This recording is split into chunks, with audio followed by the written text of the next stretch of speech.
They have us lined up. And so at the end of the line, it's the GOAT. It's Michael Jordan. And then it's myself, Isiah Thomas, so forth and so on. Isiah and Mike don't fuck with each other. These older players are bitter. All right, when they say that they didn't fuck with each other, they do not mess with each other, dog. Oh man, my body temperature is warm. You got a hoodie on. I know. Can we talk about my hoodie real quick? Let's talk about your hoodie. All right, so you see the 6 on there. Do you know what that stands for, sir? Who is one of the greatest basketball players to wear number 6? I'll give you 2 guesses. Established 1934. To wear number 6, 2 guesses. One of the greatest. Elgin Baylor? You got one more guess. To wear number 6. Number 6? I'm assuming I'm gonna say Dr. J. Okay. Bill Russell. Bill Russell. Well, probably you didn't even say LeBron James. Well, I looked at the year 1934. He wasn't. Come on. All right, at least you had some context. So yeah, I had some. You know, I should have said that. But Bill Russell. So anyway, this sweater was given to me by Janine Russell, who is Bill Russell's wife. Okay. And a lot of people don't know, or a lot of people may not have not heard the story. But when I was at Marquette, and the stories got kind of confused a little bit along the way, but when I was at Marquette, I set out my first year, right? I redshirted my first year at Marquette. I set out my freshman year. And throughout that year, we were trying to build a program. Coach Cream was building a program. And what he did is he brought a lot of people to come in and speak to us, right? A lot of winners. And so we had George Foreman come in, right? We had ex-football players from the Packers come in. We had like a lot of people come in. And one of the people who came in multiple times was Bill Russell. So Bill Russell will come in, he will speak to us, he'll hang out with us, he'll go to training, like we'll go to our training table to eat with us. Wow. Like straight by. And so Bill Russell would come back multiple times and he started feeling like we were this is his team now. Right. And so I met Bill Russell my freshman year when I was sitting out, right? Got a chance to build a relationship with him. And then the next year, my sophomore year, now I'm All-American status, right? And so he would be at games, man. I go over, I show him love. And so I always had a relationship with Mr. Russell, with Bill Russell. Started from my Marquette days. And so the relationship that it just continued throughout my NBA career, all the All-Star weekends, all the big moments, the finals MVP, who had to present that trophy to me, it was Bill Russell. And so throughout my career, I had this great relationship with someone I admired so much from what he did and what he stood for. And so I built that relationship. And so Janine Russell, shout out to Janine that keeps me still abreast of what's all going on, in the afterlife of Bill Russell. And it's good to know, as a basketball player, that it is a life after your life and that your family is still going on. But what do they do with, all the things that you've done? What do they do with, the branding of Bill Russell? What do they do with all these things? And so this is one of the sweaters to celebrate one of the GOATs of our game. This was on the back of this was his 90th birthday. They did something to show him some love. And so this is my first time wearing it. So Janine, thank you for making sure that I can tell this story about one of the greats in our game, Bill Russell, who had one of the most incredible laughs. When he laughed, you hear from a mile away. And it's interesting because I've seen you around him a few times. I didn't know there was a backstory that y'all know each other. Not like that's one of the youngest in the game. So it's a video. All-Star Weekend, my rookie year. Okay. I get invited to the Legends brunch. I'm in there. I got a real soft voice. And you hear me, you'll see me go shake hands with Jerry West. I'm like, hello, Mr. West. How you doing? And Bill Russell sees me. He said, Marquette, they didn't know. They ain't know. They were sleeping on you. And so we had that little laugh moment. This was my rookie year once I made it to the NBA. Because remind you, I met Bill Russell when no one knew who I was as a basketball player. I was redshirted in Marquette. And 2 years, and 3 years later, I was at All-Star Weekend in LA. And so really cool story, man, for one of the GOATs, just inspiring you in all the ways. He is one of the GOATs. Yeah, so that's how we started. That's how we started this pod. I love that. So I'm Bob. And I'm Dwyane. And this is us. Yeah, this is the Bob and Dwyane show. The Bob and Dwyane show. Bob and Dwyane show, baby. It's interesting. We've been trying to figure out this process, right? Where what we have. It's interesting. I've been watching a lot of the clips that you've been doing, and you've turned into a fabulous storyteller. I have? You have. You have. And it's funny for that quiet guy say, hello, Mr. West, and those kinds of things. Nah, you have, and I think it's a good thing, and I think I'm going to take credit for that because I am an awesome storyteller myself. Yes, sir. But it's cool watching you tell stories. I was watching the clip that came out yesterday, and I'm literally watching it, and you like, something's wrong with my piss. And I was like this. My stream. I was like weak. this. Yeah. Damn, I feel you, dog. I was like, yeah. And I think for me, that's one of the things that I love is just us having a chance to tell stories and just talk about like just life, because we always talk about shit, like just random stuff and you can beep the curse word out. But it's just been interesting how you've been able to like just tell stories. Now we have this opportunity to tell a bunch of stories. Yeah. And I love that. So my check-in, and it's something that we're doing now, my check-in is that I appreciate you telling your story and watching it from a secondhand perspective of something that it's just giving men and people an opportunity to understand there's something else, that we're not all superheroes, specifically athletes. My check-in is just like, I'm happy to watch this process. Yeah, man. And us telling stories. Yeah. I think the one thing is, and you alluded to it a little bit, is when we sat down and we decided to start, which was, over a year ago, we decided to start the Why podcast. Right. Because we wanted to get, I wanted to get in front of people who I felt was interesting to sit down with them and have conversations. Right. It was great. But also I realized along that process that is a limited series for my life. And that's not what this can all be about. And so then you and I, along that, in that same time, we started building what we felt was a conversation, which is what we're doing now. Correct. We call it the Wind Down because that was a working name that we already had from the pandemic when I was doing those Friday wind downs. Right. And so we just used an existing brand.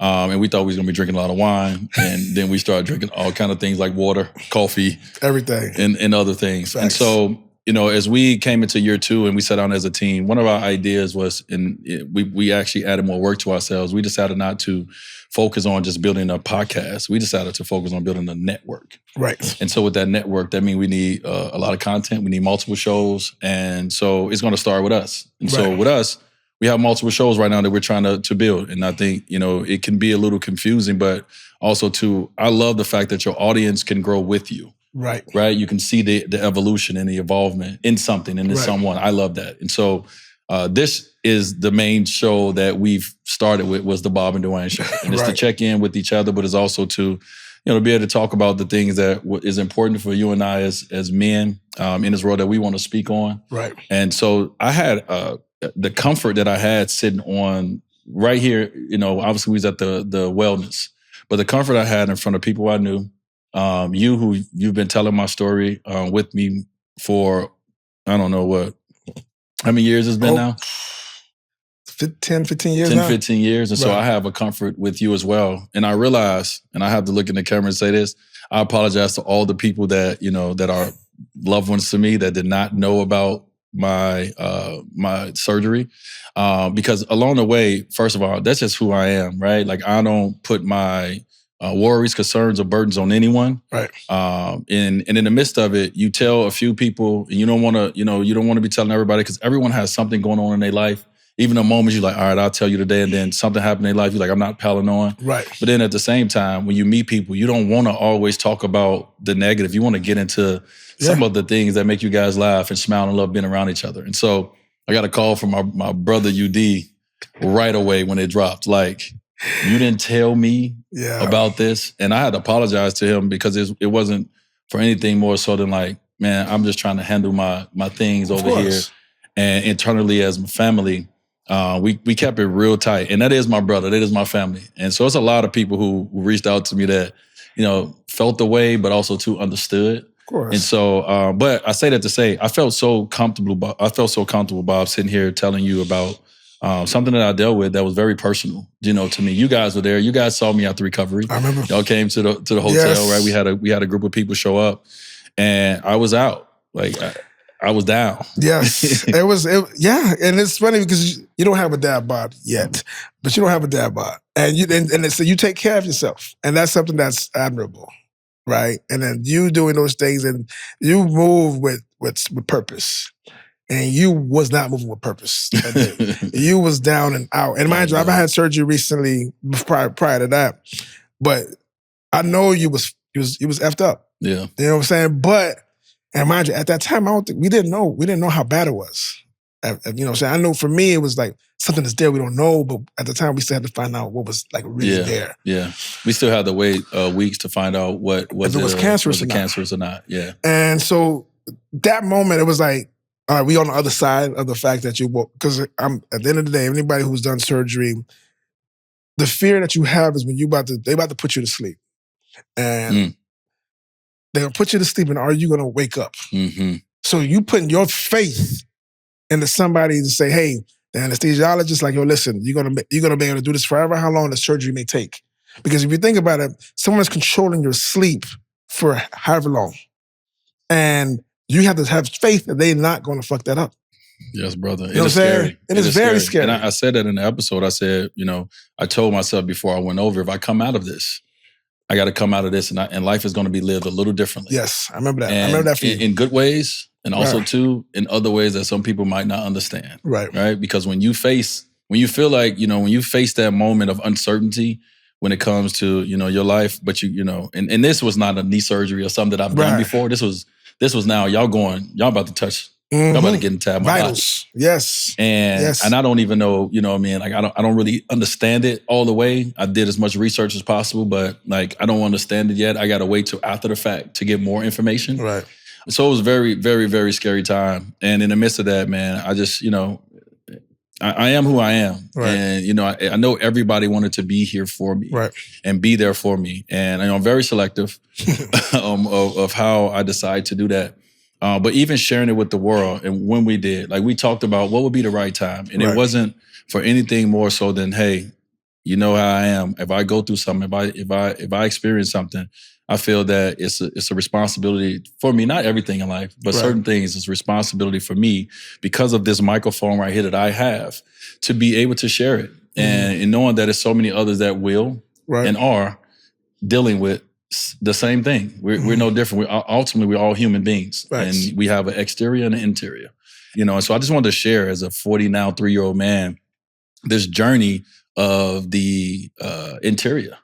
And everyone sees the exterior all the time. I mean, I'm in Paris. You see the looks, you see the jewelry, you see the Tiffany event. Yes. That's the exterior. That's the exterior. And so for the first time, and we have more things that maybe we want to share later. Like I have more more videos, more footage. If I want to get a little bit more like gruesome to share the journey. Of it. And so, yeah, man, I got a lot of thanks for everybody who reached out, a lot of love, a lot of support. Yesterday when the news broke about, something I dealt with in December of 2023, everybody, I am, it's 2025. Yes. Like you guys see me, I try to turn I was already someone who I thought lived a certain lifestyle, but I've had to adjust that lifestyle. And I will continue to have to adjust it as I continue to get older, as I continue to learn my body. But yeah, man, I had, when the doctor said I had a cyst on my kidney, immediately I was like, oh, it's cancerous. So I went for about a week straight where I thought I was living like it was my last week. I'm not even lying to you, bro. No, I get it. You get so scared, you start Googling things, you go to Chat GPT and you're like, oh, it's over. Oh man. It's over. It's about to take me down. Yes, I get it. But one day I want to have the doctor who did my surgery, I would love to have him on our show to be able to talk to him about the process, to be able to educate as well. But I had incredible doctors that just the care was just amazing. But what they explained to me throughout the process, everything has come to fruition of step 1, step 2, step 3. And so now the journey is for us, and this journey for me is we did our wellness retreat. That's something that I feel is very important for men to have a space of time out. I agree. But also to be able to open up and feel strength and vulnerability is what I felt at that time in that moment. And I was able to share that. And so, I hope everybody who got a chance to watch the why, to hear us talk about, the surgery and the process, the slow stream of piss, these things that we internally talk about. I hope everybody got a chance to to feel the real human being in me.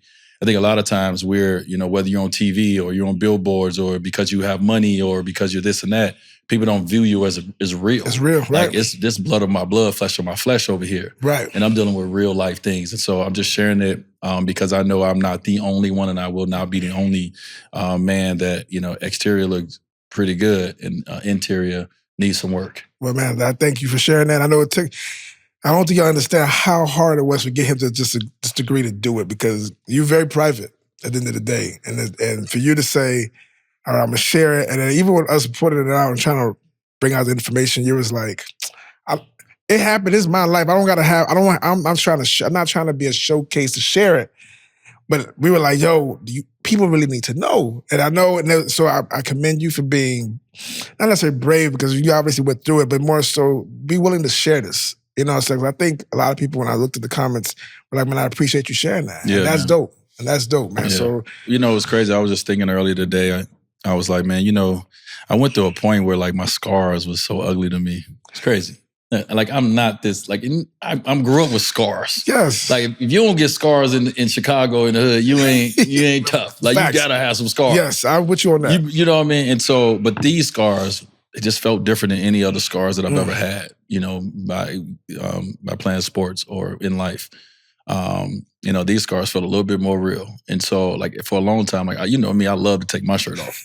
I am the take shirt off king. You are the take shirt off. I was not taking my shirt off. I didn't even feel comfortable taking my shirt off. I didn't want to show my scars. So a lot of people didn't even see my scars because I would not, you know what I mean? And when we did photo shoots, I'd cheat to my left. I wouldn't even show my right side because these scars were so ugly to me because when you look at them, you know, and you like when I touch them, I can feel, I can go back. I can go back to the moment when I touch my scars. And, you know, so I have video and different stuff of like the pain that, where the scars were and where they are and the crease right here with my V at. I got a crazy scar right here, but bro, coughing, trying to sit up, trying to turn, all these things, bro. It was pain. Bro, when you describe the organ inside, shifting, bro, took me out. Took me out. I was like, yo, that joint was in there. I was like, this, yo, just think about the fact that everyone knows their body. Like you know what's there, what's not there. Like you know it, and then you saying that something just moving inside your body. Just moving around, it's like the stomach open, like it's just moving. That is crazy. My in there like, we like to move it. That is wild. But so I never. Do you still feel that now? Like how you feel now? No. That stopped. But it was. I would say if I got December. I got surgery on December 18th. I got home on December 19th. And I have shout out to Chantel who's sitting behind one of the cameras. She brought me this journal. A lot of people give me journals because they know I'm always trying, write. Like I'm a diary or some shit. Like I like to write. But anyway, I utilized that journal that Chantel got me. It was like this real old school kind of like a classic paper that was like looked like it's ripped off, like for real fire. But I wrote in that the first day that I really got out of bed, and so it took me multiple days before I was able to get up. And I have my first entry of me getting up and what I feel and what I see. In my journal throughout that process. And so I thought I was going to do a lot more because I was like, I'm down and out for a few weeks, but I couldn't do much. Like to get up to go to the bathroom. And you know, I'm like this, I'm like, everybody stay away from me. I got it. Like lock me down in the den type vibes. And I'm in there like struggling, bro. But yeah, we got through it. Good. We got through it. We're good. I'm glad you're on the other side of that. Yeah. So now we're here. Oh yeah, hold on. While we talking about that, let me just talk. I brought a prop. I brought some pills right here. I'm gonna see this right here. Everybody zoom in on you. You don't know if you can zoom in, but look at this right here. I don't know if you know. I mean, a lot of people know. Not if you know. A lot of people don't know. But I'm one of the. You know, I've been, and Zaire was as well, one of the faces of Thorn. And so, you know, I started understanding a little bit more when I retired what these dietary supplements were, what they could do for you, all the goodness in them, right? And just trying to add these to my life. This is something that I added since I turned 43. I added advanced testosterone support every morning. I need you to send me some, by the way. Thorn, let me do my commercial. Holla at me. Hey brothers, when y'all reach 40, you need a little help with your testosterone support. Yes. Reach out to Thorn. They got advanced testosterone support. So like I bring this out to say every morning I take, you know, certain kind of supplements now. You know, I've always been on the ginger and the turmeric and the, you know, the different things that try to clean your system out and help you. But now I've been a little bit more intentional about what I do. But man, I'm popping these every day. How does that help? The support of my testosterone? What do you mean? How much more information do you want to know? I guess that's a lot of information, but I guess because I'm actually, it's when I'm taking some natural like testosterone help type stuff because I'm like, you taking that stuff from what? Some CVS? Not necessarily from CBS, but I do watch. I'm on Instagram. You know, you can sell me real quick. I am the audience of the world. Yeah. So if you got something to sell and you slap a good little sticker on it, if you slap a good little commercial to it, I might buy it. So I am that person. You a sucker. I call it what it is, but I test everything out. And a lot of times I hit right. So I've been looking. When I saw you post that the other day, I was like, ooh. That might be good. How many pills do you have to take at one time? Is it like just one of these? See, you know what? I mean, because the other one I have to take 4 pills a day off of just that. I'm like, yo, I'm not doing that. No. It's so many other things that you have to take. That's right. Well, if you may need to get there at some point. Right now, I'm not there yet, and so this is what I'm taking. I'm on it for my testosterone. Listen, we getting older. We are. All right, we cannot run away from it. Like, you know, I try to stay in shape. I try to keep my metabolism going. I try to do all the things, but I ain't 19 no more. Brother, I know. I'm trying to be cautious. This is a weird fact. How's your, I know I'm going off topic. Your skin. Do you get super dry skin now? You may not yet, but as I've gotten older, my skin gets so dry. And this is so crazy. So this is the same as plug. There might be a skincare company that might want to holler at us, but my skin gets so dry. At least it's like, yo, I'm like, is this me getting older? Like, this is just like part dry of it. when? Like once you get out the shower, dry? Just a regular, I'm feeling my skin, and my skin usually feels butter soft. What do you put on your skin? Do you put lotion? I put oils. I put oils and lotions. It just soaks it up. Sucks it up like that. And so for me, I'm like, at least like you got to put a bunch of more. You got to do more work. You got to be more active with it now. And well, you're a Miami baby. I am used to that humidity, and you know, what I mean, used to that Miami soaking in your sun soaking in your skin. You're a Miami baby, and that's the prime example of you are now out in the wild, and it's and I love it.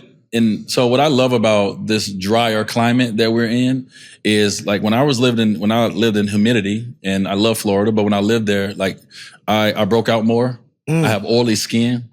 So I broke out a lot more. My body felt a little bit more swollen than it does now. Got it. If you go back and look as a player, you'll see me look a little bit more swollen than I do now. Yeah, you're a little chunky. Yeah. Face chunky. And that's not all from the weather. But what I'm saying is I felt a lot of more swelling. So you're learning things about your body. And so what you learn is out of Miami and humidity, you a dry ass dude. Dry. Just dry. Just dry. Now, speaking of Miami, did you watch... did this happen last night? Did you see the All-Stars? Like All-Star selections? I always watch the All-Star selections. Always time. Tune in on All-Star selections. And I got two people I want to talk about. First, Tyler Herro. Ooh. I reached out to Tyler. Shout out to Tyler. I reached out to him. You know, I love when a player... that's why you're rocking your Heat stuff today? Because we got an All-Star now? Whoa. I haven't seen you sit across from me and rock any Heat stuff the entire time we've done... No. What about when we did that Miami shoot? I had to not that Miami shoot. Okay. But no, I'm always right to Heat. No, I'm always right to Heat. You. Man, you know, I heard Tyler Herro when he was on OG podcast or when an interview came out. I heard Tyler Herro talk about, look, I'm like the kids. I'm saying his whole name. I heard Herro. I think that's a fire name. I heard him talk about what he wanted. Right. And it's okay to talk about what you want for your individual self. Everyone thinks you need to come in and it needs to all be about championships. I think it's a point in the time in your career where that is the focus. But early in your career, get the individual things off. Yeah. And so one of the things he wanted for himself is he wanted to be an all-star. Good. And you don't become an all-star because you want to be an all-star. You become an all-star because you put that work in, them unseen hours, right? That's the work that Tyler Herro put in. And with everything that's going on in Miami, with the microphone being utilized for, you know, the wrong conversations, right? This is a bright spot. Yeah. And I hope that the media and everyone start talking about Tyler Herro being an all-star and not, you know, what was in Miami. And let's talk about what is. And so what is right now, this young man has his first all-star nod. And as somebody who remember his first all-star nod in that same uniform, man, I'm happy for him. I'm proud of him. I don't know him like that. Like, I live a different life, but I make sure that I tap in with him at times when I see him do something incredible. Just let him know I'm a fan and I'm rooting for him. And so I'm just happy for the young man that he get a chance to go to All-Star Weekend. And this is a dream come true. We talked about that for first-timers. And so shout out to Tyler Herro for going to do something that a lot of people didn't think that he probably could do. Right. And all he needed to do was be healthy. And He hooping, bro. So he is definitely. I love it. I love it. I'm happy. I'm like, when I saw, I was like, yes. And then Lisa's like, you know, my wife, she sit there like, yo, is he doing well? I'm like, he made it to an all-star. Of course he's doing well. And I'm like, she's like, well, what about other players? And I'm like, well, there are going to be some snubs. There's always going to be some snubs, bro. And somebody's going to be hurt. And listen, unfortunately, I can't say who should make it and who shouldn't. That is not my role. And so they've tried different ways to, you know, the fans get the vote here, the media get the vote here, the coaches get the vote here, and all the things, and whatever the case may be. And so it's always going to be, because there's only so many roster spots. Right. There's always going to be someone every year that gets snubbed, and the snub sometimes is a more sexier conversation than who got selected. True. Right. True. And I'm not into it all, because you know I was lucky enough that once I became an all-star, I was an all-star for pretty much most of my career. So I never really felt and dealt with the snub part of it. So I don't know what that feels like. But what I can talk about is the player that I do feel got snubbed. Who is my favorite player to watch right now? Your favorite player, he plays in Charlotte. You know, his brother got a little hit record right now. What you mean, little hit record? Don't you know what? I'm sorry. Let me not. Don't you do that? Let me not do that. Don't make his brother the ball come from Chino on your ass. Yes. Don't let LeBron drive down from Chino. No, the Ball family is doing it right. Yeah, they're doing it. And Melo. Man, listen, man. I think this is my problem with the game sometimes. Okay. And the way it's set up. Okay. And I know they changed it for right reasons, because sometimes fans, y'all get out of control and y'all start voting for people who, you know, maybe someone who's that you like as a person, but should not be in that game necessarily. And so y'all done messed up a little bit. Sure but when you win the fan vote, when you are the fans' number one vote to be in the All-Star game, we want to see you. That's why the fans voted for LaMelo to be in the All-Star game as the number one guard. We want to see him. What he brings to the game is what we love. Yep. The excitement he brings, the swag that he brings. Yep. I want to see LaMelo walk into All-Star weekend. What he going to wear? What he going to say? What he ain't going to say? But I want to see him go out there and hoop and be on that stage, because he deserves it. And so I know he has so much more time to make it, unfortunately. But, man, I wanted to see one of my favorite players get out there and do what he's done. What's his stats again? 28 points a game. Damn. 28 points a game. Balling. 5 rebounds and 7 assists. And he played over 30-some games. He played 31 games, right? And I know in previous years, the knack is, well, he hasn't been healthy. He hasn't been healthy. And no one's healthy at this point, if that's the case, right? No. And so, man, unfortunately for him, but, you know, it's a lot of guys who feel that it's other guys that feel they got snubbed. And there's other guys on the list that people look at and say they should come off. That is not for me to decide, but come on, man. Come on, y'all gotta do better, man. We need LaMelo, bro, in the All-Star game. We do. Well, it may happen. It may still end up happening. But it did. I remember when I saw it, I was like, ooh. I don't know who I would have taken off, because you're right, that's not our position to take whoever on or off. But I mean, if we wanted to, if we wanted to talk like we were in the position to do that, yeah, we could. But we're not gonna waste our airwaves on what we can't control. We're gonna talk about, you know, what we can, and what we can is, come on, y'all. Come on now. What we doing? What we doing? What? Number 1 fan vote. Number 3 coaches. Number 3 player vote. Fan and player want to see this kid in the game. Media, stop. Conspiracy. Stop. Conspiracy. Stop. Conspiracy. I'm telling you, it's a conspiracy. I get it. Now, did you see, what game was that? That was when Bronny was playing with Bron, and it was, and then it's just been like, and obviously we've been saying that, but now just watching them, I was watching the other day, and they were passing to each other, and I know this has been going on. You talking about in the pregame and the warm-up, or you talking about in the game? This is during the Philadelphia game. Okay, yeah. And I'm watching it, and I'm like, yo, I can't get over it. The fact that they playing on the same team professionally. And I know people still hating on it, though. Yeah, well. Specifically people that you know very well. I don't know them very well, but I know people. You know, I have so much that I want to say on the Bronny topic, and I have to talk it. I just have to do it in parts. Okay. But I will say this. So I was in Paris recently. We're going to go back and talk about that, because I'm going to give you the rundown of that whole vibe of flying to Paris for 48 hours. We'll talk about that. I'm telling you, that's rich life, but go ahead. It was a different life.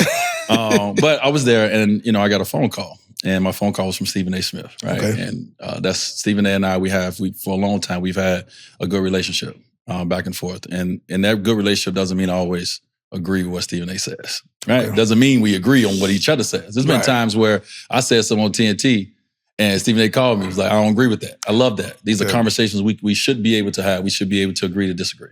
Anyway, shout out to my guy Stephen A. He hit me and, he was in a sunglass store. And he was like, man, I'm in the sunglass store. Who I see my brother with the Versace shades and all this. So he giving me love for, what I've done after the game of basketball and all that. So we vibing out about that, man. We talking about, his success and all the things he's done at ESPN and all that love. And so that's my guy. Now, I got that out the way. What I do not, I said and I watch whatever comes on my phone when it comes to sports, I see. And Stephen A is one person because of who he is. He comes up a lot. Right. And, and I really like to listen to, guys who know the game differently than we do, just to see what they have to say. Right. But then it's at times when the guys who don't know the game the way you do, you can see it. Okay. And so, this argument that Bronny James should just stay in the G League, right? That's been a part of the conversation. He should just stay in the G League. At one point, the argument was he should not even be in the G League. Now he should just stay in the G League because he's been playing well, okay? And so I looked at that and, I was just like, all right. One thing I noticed about what's going on with Bronny James right now is just like his father, Bronny James is good for business, obviously, because every time I turn on the sports TV, y'all are talking about this young kid who's younger than my son, who is 22 years old. So I know Bronny's 20, 21, somewhere around there, right? And so they're talking about this young kid. And so I'm like, okay, this kid is good for business. Yeah. Every show has a segment about Bronny James, the 55th pick in the draft. And it was because, where his dad is and all this and all that. And so I like to say, y'all don't cover guys who's in the NBA making way more bread than him, who potential was supposed to be higher than him, who is not having the careers in the NBA that they should have. Right. Or that's maybe not even be in the NBA no more, probably a high draft pick. Y'all don't cover them and talk about them the way y'all talk about Bronny James. So this kid is good for business. So let's call a spade a spade. He is good for all of you guys, all the networks' business. Yep. All right, so give him respect for that. Y'all should be thankful for him and his father, because now that y'all can't talk, y'all ain't gonna be able to talk about Brian when he stepped away. Now you got someone else to talk about. But I'm looking at this and I'm like, man, why is the narrative always so negative when it comes to this young man? Can we ever talk about anything positive when it comes to what he's overcome? Let's talk about overcoming. Let's talk about what he's done to get to the place that he's in. Not the fact that his father's LeBron James. Let's get the elephant out the room. Yeah, it is what it is. Okay. He got drafted to the NBA, right? As a developmental player, as a player that still needs to develop. They was very honest about it. This is how the world works. And I feel that LeBron James deserves, if anybody deserves, LeBron James deserves for Bronny and Bryce to be in the NBA. Because the NBA, one, outside of the talent and all that, it's a business. 100%. Who's good for business? LeBron James. The Jameses. So let's call a spade a spade. He's good. They're good for business. Now, they have dreams. They're athletes. They're maturing athletes. And so, yes, you get a chance to get in the NBA. So a lot of players in the NBA that probably should not be there. Let's not talk about that. You get an opportunity. There's a lot of people that's in positions that they probably should be in, but they are. This world works on not just talent. This world works on relationships and all the other things. We can talk about it. And so now you got a kid who has shown you guys when he first came in, he struggled in the summer league. Y'all watched him then get better in the summer league and become a good player at the end of it with the summer league game. So you're watching someone who has not had a lot of experience in the game of basketball. When he gets that experience, you see him take this rise to the step. Then he goes to the G League. He struggles early in the G League. Now, you watch him the other night score, 30-some points, right? Yes. And you watch the other games that he's had, the way he's shooting the ball now from three. No one's talking about that. So he comes up and love JJ Redick. I think he's going to be a great coach. Put him in a very tough situation in Philly. That's okay, because you have to take what you're learning and you got to go try to apply it. Right. And so, hey, you're playing very well in the G League. Let's bring you up where the pace is a little faster. You don't really have a lot of continuity with these guys, but you know what? We're going to throw you in the fire a little bit. On the road versus Tyrese Maxey in the Philadelphia 76ers. He came in and he did what young players do. He made mistakes early. And so everybody killed him. He should not. Stephen A. LeBron, as a father, you need to stop doing this stuff. What he's been able to do in the G League, the only way he's going to be able to become the NBA player that he wants to be one day is he has to go out there and he has to try it out. Right. Okay? And then you go back to the G League and you continue to keep working on your game. You come back up, you see if some of it has translated to the NBA game. These are all different speeds and all different games, from high school to college, to the G League, to the NBA. They have no patience with this young man. They have no patience with him. And it sucks because they're acting like it's the talent only. It's not the talent only. He's good for business. Yeah. And y'all got to talk about him because not only is he LeBron James' son, he's getting the clicks. Oh, baby. He getting that bait, right? Yes. And so everyone has a microphone to say what they want to say. I'm not telling no one to not say it. What I'm saying is it's other narratives that can be pushed. Mm-hmm. And when I'm only hearing this negative narrative about this young man that, we're watching, don't have, like Bron said, he do not need to do this. We're watching a young man who put it literally his life on line to come back to play the game of basketball because he loved it with everything that he dealt with. Mm-hmm. Give him a little bit more grace and appreciate what he's been able to build for himself. Right. And stop tearing him down because y'all don't like the fact that LeBron James had the power to be able to say, hey, that's what we doing. Who wouldn't want that? You don't think I want to be able to like, hey, Z, this is what we doing. I don't have that power. My son will be in the NBA too. Developing. Right. Developing. And people, I think, I understand this narrative of people getting upset with someone who've earned to have that power. Because like LeBron didn't play well. If he sucked, wasn't playing well now, y'all would just pass him by. That's just what it would be. But he's still doing what he's supposed to be doing, so you got to give him that grace. You got to. It's hilarious, man. It is. It's hilarious. Like, y'all treating him, y'all cover him like he his dad. Right. He's 21-year-old kid who's a 55th pick in the draft that is going to take time to develop. But we've gotten little glimpses in to see what that development could look like. Right. Give this man some patience. Give this young man some patience. You know what I mean? Like, I can't imagine what it's like to pick up your phone and hear all this negativity when you out there trying to chase your dream as a young kid because your dad is LeBron James. And I understand it, that you know what comes with it. And I'm not saying no one should cover and talk about the James family. But, like, come on, dog. And so when I see these non-basketball players, right, like great people who know the game, who probably know more about the game in certain scenarios than I do, but don't know the game the way I do, I don't understand why he needs to go up to the NBA and play with the Lakers. You can't just, we can keep him in the G League all year. That's great for the G League development. The goal is to be an NBA player. He has to now get some minutes, get some moments in the NBA to be able to see if it translates to this game and to the speed. And so, man, give him he played like 2 games in the league so far. Come on, man. All right, I'm done. All right, I'll let that one go. Now, one of your boys from Chicago, and he ain't from Chicago, but he's played in Chicago. I was on the little Twitter thing. Well, not Twitter, now it's called X. And then I saw an article or interview with your boy Scotty. And I love Scotty. I really, really love Scotty. And just his whole, everything he's done. But he was on somebody's interview. This thing against Jordan is getting kind of funny to me.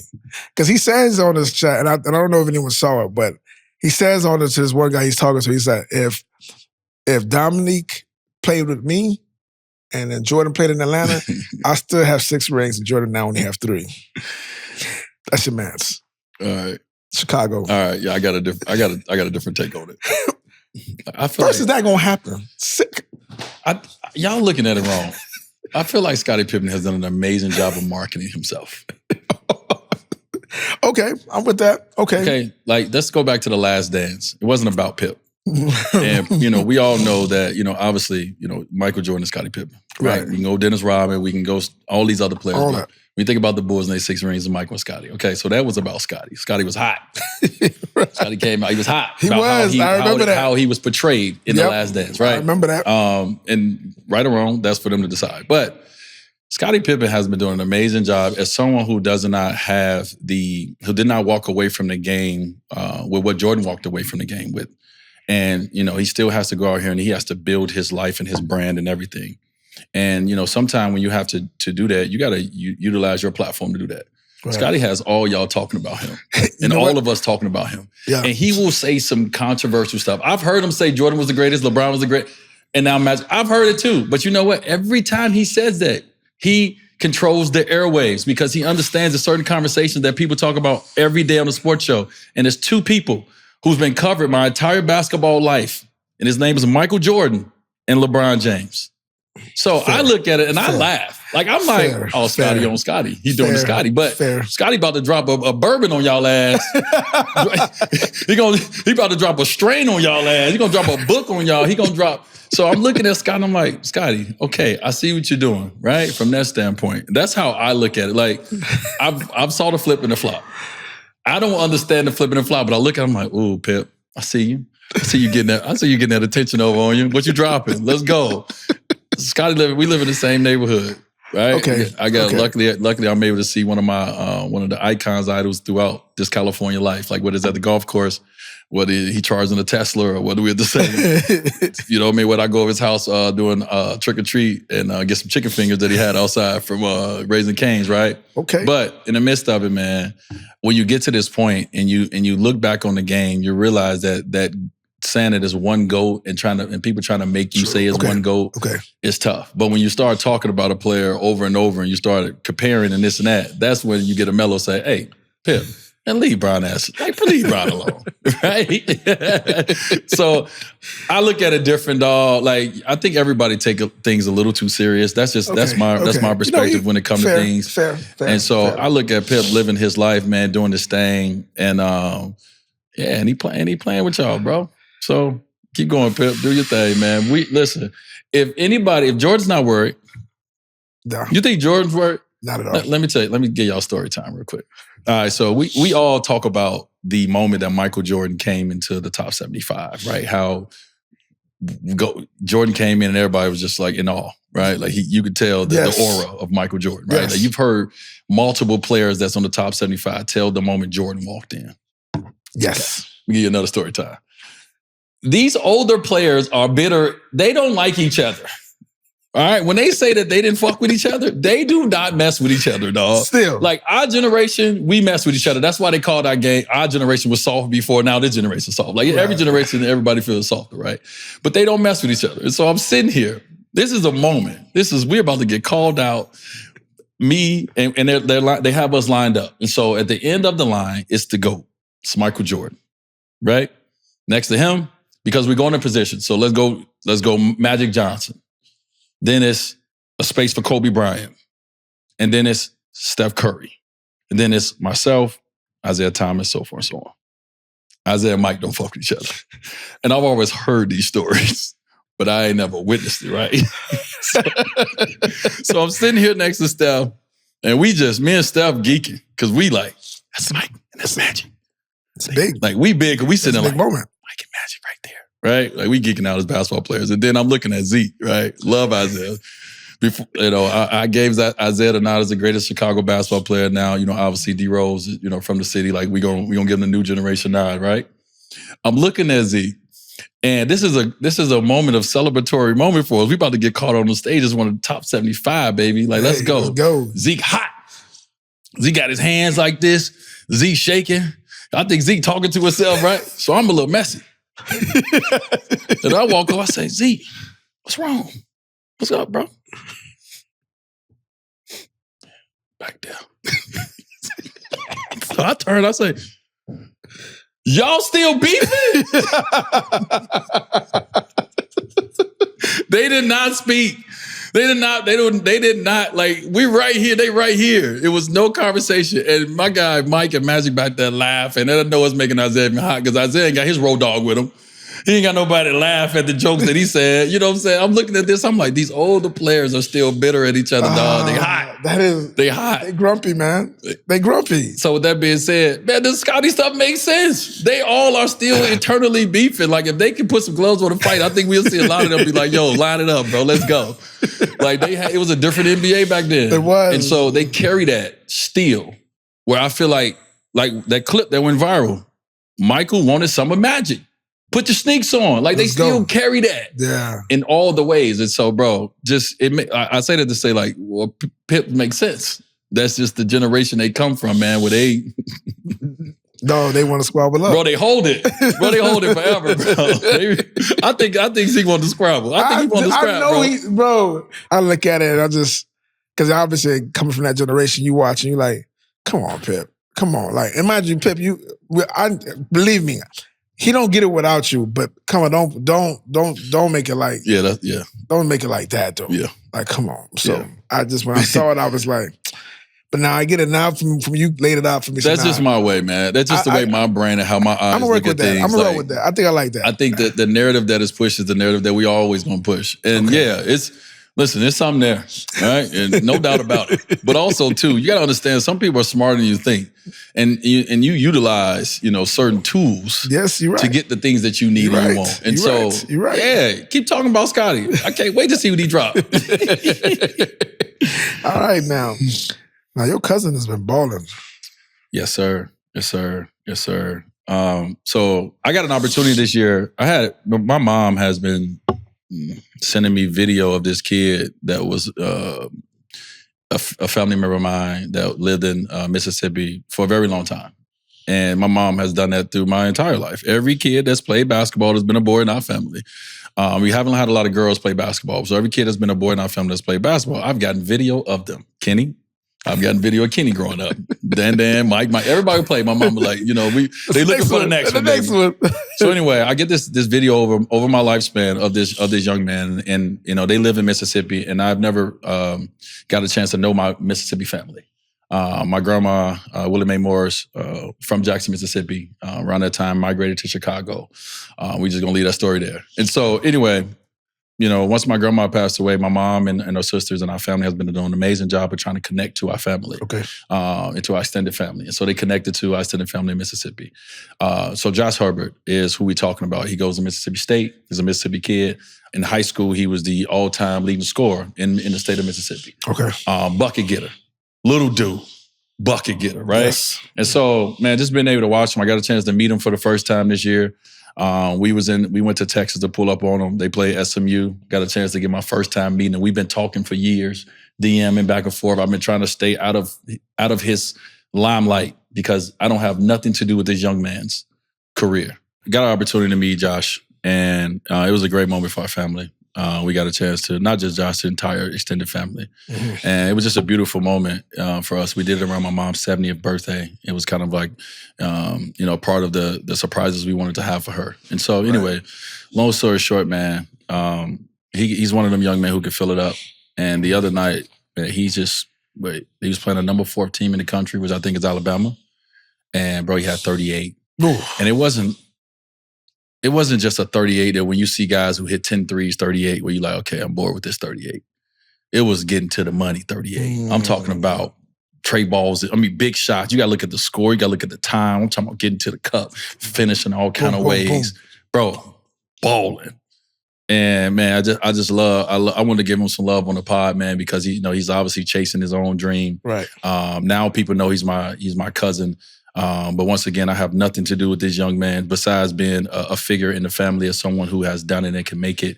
And him saying that and his family saying that and going out of it the same way I did. Outside of that, I ain't had nothing else to do with it. And just to see this young man's rise, man, I can't wait to see him, what he continues to do. But man, that 38 he just put on the number 4 team in the country. Go watch them highlights, Bob. I'm watching. Go watch that DNA. I watch. Go watch that DNA we got, that blood in them veins. You feel me? Shout out, Josh. I know you was talking, he was hyped. He was like, yo, he was getting to the bucket. Getting to the money. What? Bro, I'm talking about he was coming off them corners. He was hitting them because he got a tray ball. So you got to get up and you got to respect it because he can pull from deep and he gets up. He's a jump shooter. He jumps. And so like his father told me, he said, man, his whole life, like he know how to shoot over 7-footers. He had to. I knew he was going to be little. So everything I trained him when he was little, he had to learn how to shoot over everything I put up. So he can get a shot off over anybody. This is what he's been trained to do. But they were stepping up. He was going by him, blowing by him, hitting him with that, going on the other side, hitting him with that. Like he was giving the whole bag. And so, man, just it's beautiful to watch for our family, man, that, we got someone else in our family to root for. Good. And it's playing the game that we love. Love it. All right, well, that's what's up, man. That's what's up. Yeah. Let me ask you a question, Bob. As someone who is a fan of the game, who has relationships with players, and, obviously your relationship with me is documented. We go deep. Your relationship with CP You just came back from Paris as well. We both came back from Paris on different trips at different times, but you were down there with CP with the Spurs. Right. And you can get more into that. But also, too, you were around early to document this young man, Zion Williamson. Yes. What is your take on what Zion just said about him not playing back-to-backs? And because he works for New Orleans, that's their decision. Like, what was your take on how he handled that? I told you from the beginning of the season, I love Zion. I've been blessed to be around a lot of great players or guys who come into the league who have like just greatness around their name. And that kid, he is authentic to who he is, and he will always be that. And as far as what I take from that, Zion is being Zion. And he's becoming, what's been cool to watch with him, because you notice now he got the goatee. Yeah, I like his goatee. Right? I like when he throw the hoops in, too. When he throw them hoops in. Zion is becoming, to me, again, this is just from my perspective, is becoming a man. And to be able to stand on his own. So when he responds to something, I feel like that's him talking. And he's standing on his business. And however you may take it, you take it. I'm watching him mature. You're watching a young man mature. And that's what I think we're all seeing. We're watching him mature. Yeah.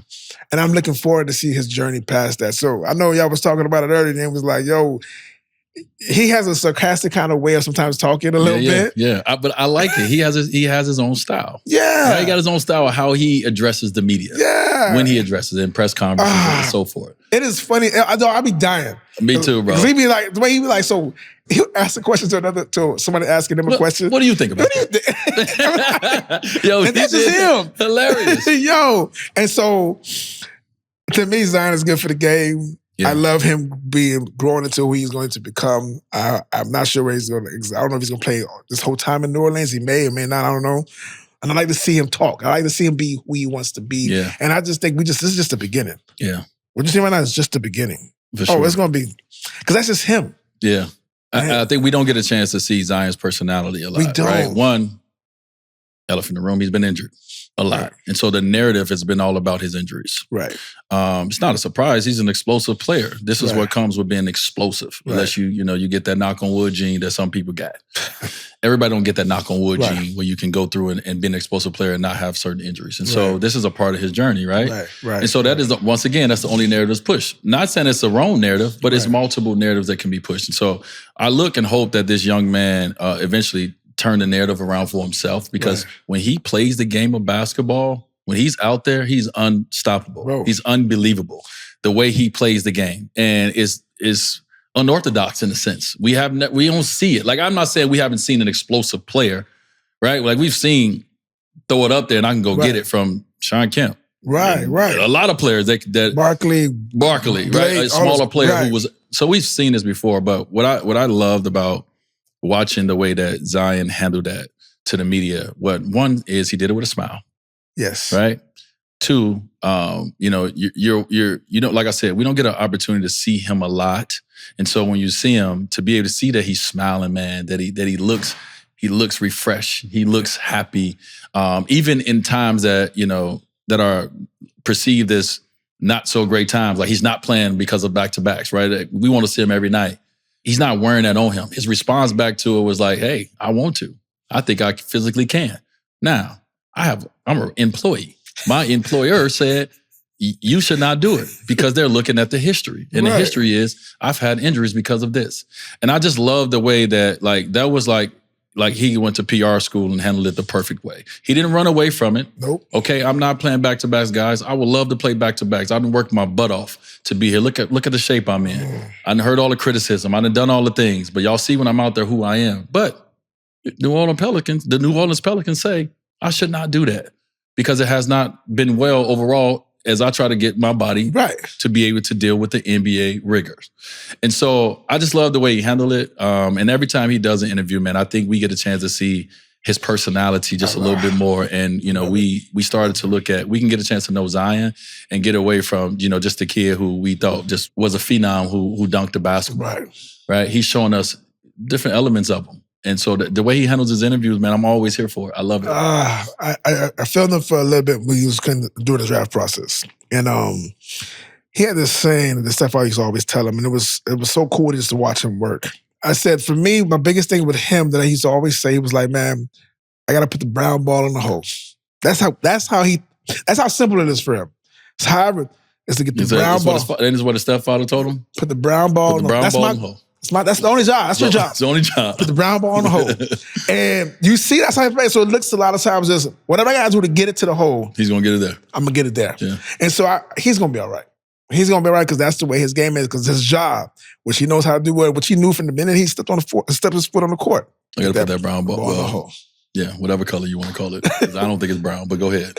Yeah, brown, right. But that's when you got to put that. They keep changing the colors. They of the damn ball. sure do. But that's cool. So I'm looking forward to him. And, and like that's some other guys who oh my guys are doing something. I got Jalen, who's been balling. All-star. Jalen's been balling. You got Trey, who's some say got snubs, but he's leading assists like so. All my guys. Did you see Trey's? I don't know if it was on X or whatever, but did you see what he said about it? No, what did he say? He just not cracked a joke about it, but he made light of it. One, he made light of that he cannot control it. Right. It's not controlled by me. He said it's not going to be called snub. It's going to be called trade. Like, you know what I mean? Like, at this point, I've been snubbed so much, like, you might as well name this after me. I love it. Own it. So own it. And that's one of the great things about the social media area, the podcast area, the platform area, the X, whatever we call it, whatever is going on in this world, all these eras, time, because players are able to, have their own voice on something. And it's not always controlled by the media who does not know the player really and does not know the game of basketball and does not understand the world that we live in. So I actually love hearing athletes be able to speak out on things. Like, maybe, some of us is, we talk a little bit too much. We're probably sharing a little too much sometimes. It used to be a locker room code. That code is out. But I love the fact that at least, that we're utilizing it. And so I love the way he handled it. You know what I mean? Like, make light of it. I can't control it, but I'm going to eventually get there. This is going to be a part of my story. Yeah. You know what I mean? I'm going to tell y'all I told y'all so. Right. But yeah, and just making fun, making light of it in a sense. I just came from watching a game in Paris. Yeah. That you just alluded to earlier. What's your thoughts on these games, these international games in season? Do you have any thoughts on that? Because when you think about it, they played 2 games, and this is San Antonio, played the Pacers 2 games, and then had 2 days off and they complete right back in the States. How's your body handle that? And I'm imagine Paris was dope. Paris was fire. Yeah. I didn't do 40. I was a little longer than you. I didn't do the 48 hour. Just you went to Paris to have dinner and came back. My 48 was a little different. Yeah, a lot different than mine. But it was just so interesting to see. Like, I'm watching and I'm like, yo, is that the way? I know that's the league. You're going to Dubai next or India, all these other places they're trying to go to. But normally it's in a preseason form, right? And then now they incorporated the mid-season travel part of the program. Right. To Paris during Fashion Week, out there in mid-January. Paris is nice. And so I don't know because I didn't play. I haven't played. And so I don't know. I would think that, your body gonna be hurt. Yeah. You come back, it's the flight over there. Like even me going over there for 48 hours and I ain't played nothing. I woke up at 2 a.m. today because my clock is off. That's a 9-hour difference from LA, right? Depending on where you live. And so now your clock off, your body off. And we all know what that does when it comes to injuries in a sense. But also too, we all want to grow the game. It's this fine line, man. It's this tug and this pull of how much do you grow it? How much do you push it? Do you evolve it? Versus, nah, we can't do that because of X, Y, and Z. And so I feel you. I'm sure that that's a physical toll on both those teams. Mm-hmm. And not only are they going there to play basketball, it's Fashion Week. They front row. They out there. Yes. They hitting you with the looks. They going to the dinners. They got their family out there. And so you come back and it's kind of like it was All-Star Weekend before they changed it. And so we had this conversation about All-Star Weekend used to end on Sunday and your first game would probably be on that Tuesday. Right. When I was in the league early, right? And so Wednesday at best, but I think we probably played on Tuesday. And so, that was our conversation to commissioner was like, why we feel like we've been penalized for going to All-Star when guys who not making an All-Star getting a week off. Yeah. And so the rules got adjusted to now All-Star players from the last game to the next game. It's a week in between, right? So obviously great adjustment or whatever the case may be. So this is a conversation that may need to happen again as the league continue to grow is, okay, if we're going to send teams over mid-season, we got to think about the break of their bodies before they get back and start playing. Right. And not just 2 days. It may need to be a longer recovery for these teams that are going over there, flying places that are totally outside, of their time zone. right, et cetera, to come and then come right back and get back to the NBA season. We're trying to stop with injuries. Facts. We don't want to add on top of that. And so these are conversations that, if you're in a players association, if you guys who went there, y'all have to be very vocal about it. It's supposed to be a partnership. The players have to utilize and understand that conversations help the partnership. Right. And so if they got a problem, they should do it. That's the delivery going on outside. I'm telling you, It sound like more annoying. Sound like the meat market going on. So before we run out of time, man, because we just want to do a check-in real quick. Like I said, this is one of our shows on the network, and then obviously you guys will see us show up with D right here, and the working show to that is that's the 3-on-3 part of our show. So you'll see us show up in different ways, but this is always a good check-in, and it's a place where like I said, I don't want to always put press releases out on certain things. I want my voice to be connected to it, and what we did with the announcement of me having cancer surgery was exactly that. We worked with obviously people, and they put out kind of the story, and then we talked about it and gave more dialogue to it on the Wide Network. And so this is my platform to do those things on a lot of different topics. And so one of the things that are very important to me is my fashion part of my brand and my lifestyle. All right. So I work very hard to maintain this body that you see in front of you. This just doesn't happen, people. I wake up at 2, 3, 4, 5, 6, I don't know. And I focus on, what I call is my sex appeal. Why your laughter gets so loud? Bro. I'm talking to my people right now. Hey, talk to him. I'm setting up. Set it up. Talk to me now. Go ahead. And so along this journey, man, it's been cool. I've been in this fashion space for a very long time. You guys know this. I've been going to fashion shows since 2010. I've been in magazines, all this. I done it all, right? And so now I'm back in it in a kind of a different form as a grown-up adult. You know what I mean? And it feels different. And so one of the things that, Jason Bolden, my stylist, creative director, if you will say it in the fashion space, and I have talked about is what we want to see and what we want to build. We work hand in hand together about that. And so one of the relationships that we decided to, become a part of, in a sense, is a relationship that my wife already has an existing relationship, and it's with Tiffany and Co. Nope. And so, I decided, this year that I was like, you know what? Like Tiffany and Co. is all things beautiful. It's all things fine jewelry. It's kind of the vibe that, I'm in and my wife's in, and that we love to show up together. And we need to see each other in those moments, right? We need to see each other looking beautiful and feeling beautiful while others think the same thing. That helps the relationship. It does. And so I decided to do this year with Tiffany. Like, I'm going to do a couple events. We're going to do a couple, whatever the case may be, all right? How we did it. So anyway, one of the things that, to be a part of it is Pharrell, who, is a part of Tiffany, who, has a collection called the, it's the Tiffany's Titan, the jewelry. Oh, wow. Okay. That he started, I think last year. I think it was the first year that he, started, designing for Tiffany in his jewelry space. And he's designed for jewelry for many years, but this is with Tiffany, the brand. Right. So anyway, Pharrell does these amazing dinners. And I heard about one, I think it was in New York last year. My wife, when I wasn't able to go, I wasn't an ambassador of Tiffany, anything. I just, I didn't go because I had other things going on. But this year, as someone who is, is building a relationship with the brand and showing up with the brand in the ways that I'm comfortable doing, I got the nod to come to Paris, right? And so 48 hours, I flew in for a dinner for Tiffany. And so I don't really know a lot. I don't ask a lot of questions. I just show up. I'm kind of a plus one. I told y'all I want to be the coldest plus one in history. And so I'm going to show up and I got to get my attitude straight. In the midst of that, man, obviously my wife, I don't know if you saw the pictures there I go again. I don't know if you saw. I know you saw. I put it on my story. Yes, I know you saw the picture. So shout out to my wife, to Thomas, to Larry for everything they did in Paris. Like she killed it. She looked amazing. She gave you iconic, right? And so it was beautiful. And so I'm like, all right, what I'm gonna bring type shit. I don't want to mess this up. I got to add to it. I got to be additive, Bob. Exactly. You have to. And so, man, literally, we flew down for a dinner, and the dinner was in the hotel lobby, like in the hotel lobby. Like we flew in. La Premiere, shout out to Tiffany and Cole for flying me La Premiere, Air France, fire. Flew in La Premiere, land, go to the hotel, and everything is in the hotel. We do not have to leave. I'm like, this is fire. This is kind of fly. This is kind of fly, right?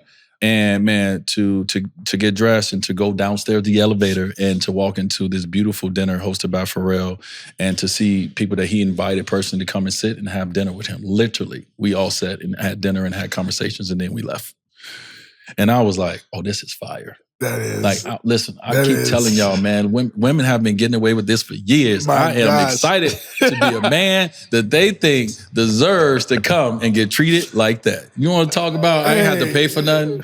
First class service all the way through. Oh, I get free jewelry to put on. Yes, I am going to put this jewelry on. You know, all these clothes free. Thank you very much. Oh, let me get this. Let me get this cut. Let me get this makeup. Whatever. I'm vibing. I'm out there like. I love it. That sex appeal. I'm out there. Listen, man. I'm trying to bring this dark skin sex appeal to the 40-year-olds, man. Listen, it ain't over for us, dog. I believe you. It ain't all. You know what I'm saying? It's some grown men out here that still can do it. I'll be big unk. So I flew to Paris for 48 hours, man. I have a dinner with Tiffany family, with my wife, and with our team, and we had a beautiful, beautiful time there, bro. And I'm back. I'm back on the why. Quick, fast, and a hurry. Quick on the why. That was dope. So now my experience is a little bit different in Paris, but it was dope because remember the first time I went to Paris? That wasn't the first time I went to Paris, but the first time we went to Paris? 2010. Yeah. And well, remember that 2011. Sorry, we had just lost in the finals. Correct. You want to bring up that? So I'll try to forget that part. But in 2011, when we went, it was a fashion week. You remember the story about how we said this in the Donatella Versace shoot? What I did? Well, you snuck into the show. You didn't have a ticket. So I'm there to shoot Chris, and Chris, they tell us team says we can't. You know, we ain't better get you to the LV show, and this is Pharrell's LV show. Mm.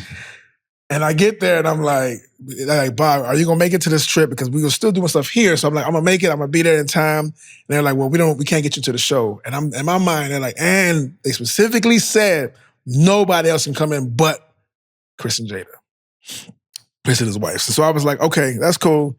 That's fine. And I'm like, y'all sure? They're like, I said, I could try to do what I do. They're like, no, that was 15 years ago. Chill out. Oh my God. It was literally about 15 years ago. Facts. So you see what I'm saying? So this is going on, and we get there, and I ain't gonna go tell all my industry secrets, how I do what I do. Don't give it all to them. But I made it into the show. You made it into the show. I made it into the show. So 15 years later, you show. How did that feel, Bob? How did that feel as an older man now? When you was younger when you did that last time, yes. Was it a little bit more expected out of a young boy? It was. Now you're a more cautious older man. I am a very cautious older man, but I remember what I used to do back then. I ain't gonna lie, I was a little scared. I ain't gonna lie. I came in a little. Maybe I shouldn't do this. Just a little anxiety. That's a little bit because you don't know. You know, I'm in Paris. I'm in a foreign country. You don't know. I don't want nobody to rope me up with my camera equipment. No, I don't want to do all that. But I got out, did what I did, and I called security. I said, "Yo, I'm inside." They're like, and I'm sending pictures, and they're like, yo, this is from inside the show. Is he inside? I'm like, I'm here. I'm here. You done infiltrated the LV show. And it was good, man. It was a dope experience. It felt reminiscent of obviously back when we did it. And it just felt good. You know, it felt good to just be in Paris. I love that city. I love just being there. And it was just good to just be part of that environment, just being in Paris. And I'm like, yo, this is it, man. Like, just to be able to do what I do. Yeah. And do it in that level. And be that fly on the wall. Be that fly on the wall. Be that fly on the wall. Like, it really made me remind me. It made me tell myself, man, you know who you are. So what did I just say on the last podcast? Sometimes you gotta go back and watch your old YouTube clips. Bro. To show yourself and let yourself know. I'm him. I'm him. So you just, after 15 years, you went back to Paris, you just showed yourself, I'm still him. I'm that dude. So it felt good. It felt good. Oh my gosh, I was on a high. I called Lisa, I was like, yo, I'm in this bitch. I better turn to on. Hey, things like that turn you on in marriage now. You're like, what you do, baby? Yeah. She was like, you almost went to jail. That's why you came. That's why you supposed to go. I was like, I know. She's like, that's why you drive. From now on, I'm sorry, that's how you drive. That's how you drive. So that was it. So, it was good, man. And it was interesting how we both went at the same time. So that was our past experience. Man, love that, bro. Listen, this is about checking in with each other. We're going to shoot our show next week with D-Right, but man, I just want to get a chance. Check in with each other, bro. Once again, talk about, things that we want to speak on.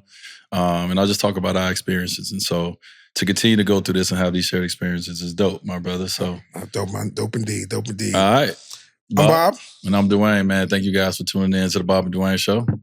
Peace. We out. Oh, wait, hold on. Let me try that. My knee.